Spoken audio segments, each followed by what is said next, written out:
Welcome back to the next IR spectroscopy lecture.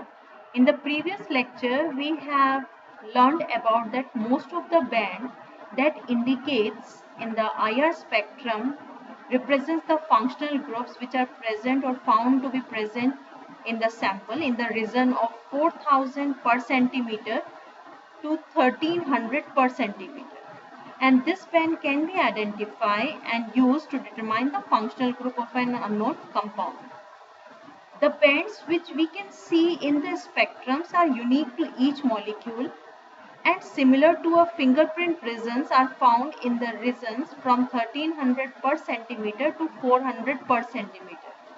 And these bands are only used to compare the spectra of one compound to the another. So today we are going to discuss about the instrumentation which are used for generating that kind of spectrum for a particular analyzed molecule. So here you can see that in the figure given here is illustrations of the instrumentation path.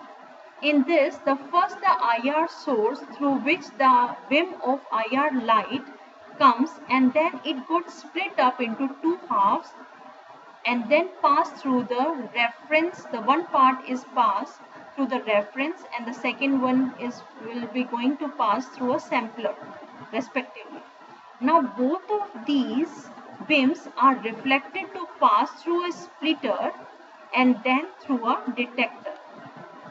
Finally, the required reading is printed out after the processor dispenser and the data processed through the detector.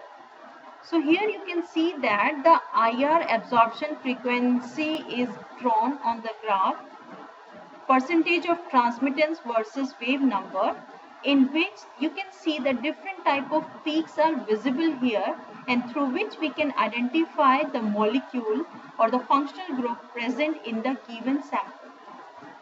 So in this lecture we are going to discuss in detail the instrumentation of IR spectroscopy.